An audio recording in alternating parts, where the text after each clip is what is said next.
Eu sou Mário Persona e essas são as respostas que eu dei aos que me perguntaram sobre a Bíblia. Você escreveu perguntando se nós devemos orar e determinar que a pessoa seja curada. Como assim? Determinar que a pessoa seja curada? Acaso você manda em Deus? Nós não determinamos coisa alguma, nós apenas oramos com a humildade de quem não manda em Deus, e muito menos conhece a sua vontade, naquele caso em particular. E se Deus quiser que aquela pessoa continue enferma, o que eu vou fazer? E se Deus estiver usando daquela enfermidade para levar a pessoa para junto de si, caso ela já esteja salva? Você vai determinar que não? Ele pode querer que os sofrimentos daquela pessoa na terra terminem. E aí você, ignorando a vontade de Deus, fica remando contra. A minha mãe já era convertida a Cristo e estava já idosa quando um câncer se alastrou por seus ossos e por seus órgãos. Foram apenas 6 meses entre o diagnóstico e a morte. E, obviamente, nesse período nós oramos por sua cura e, ao mesmo tempo, ela buscou ajuda nos médicos.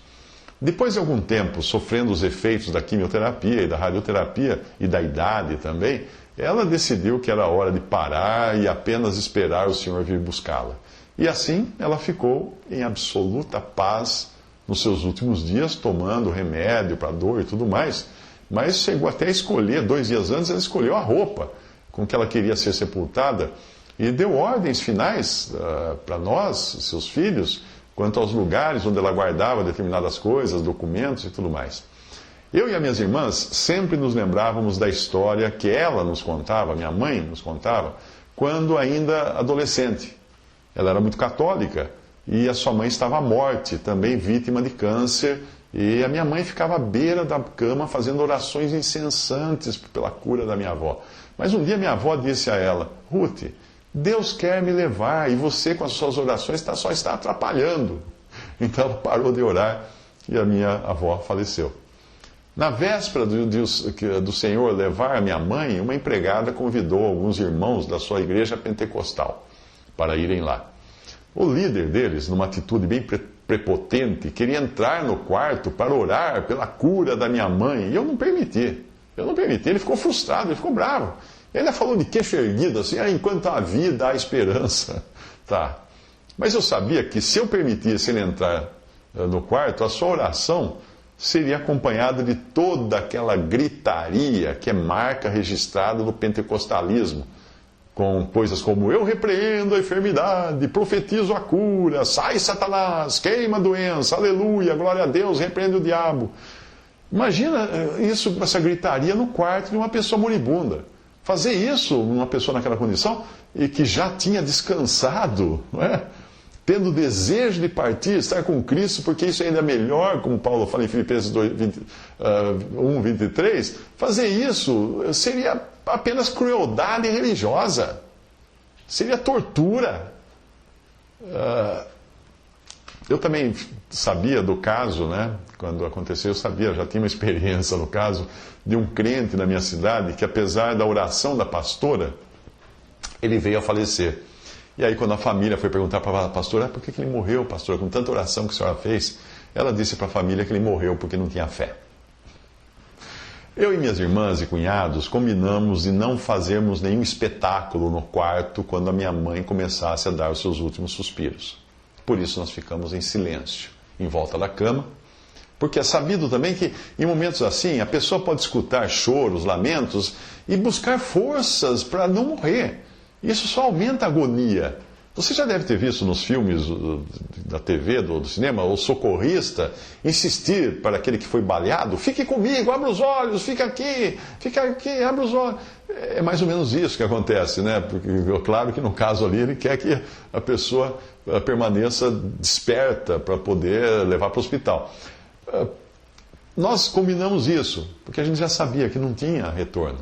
E por isso, quando cessaram os estertores da morte, aqueles suspiros, aqueles soluços, aquelas coisas que acontecem com a pessoa que está morrendo, aí o meu cunhado, quando parou tudo aquilo, minha mãe já tinha partido, o meu cunhado abriu a Bíblia, leu um salmo e fez uma oração agradecendo pela vida da minha mãe, que tinha partido dali para estar com Cristo. e também pedindo por consolo para a família. E só então nós deixamos fluir o choro.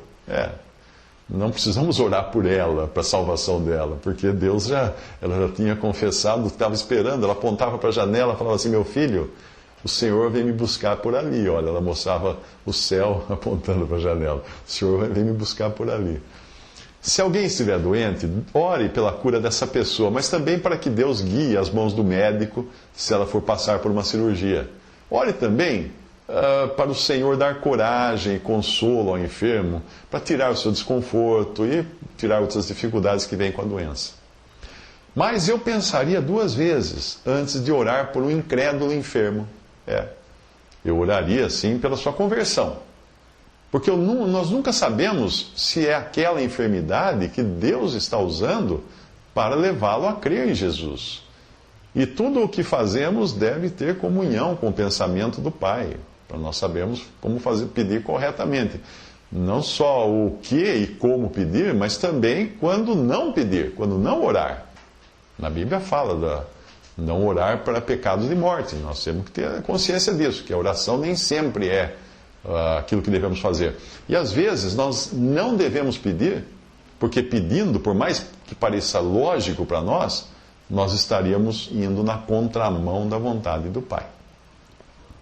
Esta é a confiança que temos nele, escreveu João, que se pedirmos alguma coisa segundo a sua vontade, ele nos ouve. 1 João 5,14. Então é a vontade do Pai que determina se ele vai escutar ou não a nossa oração. Visite respondi.com.br.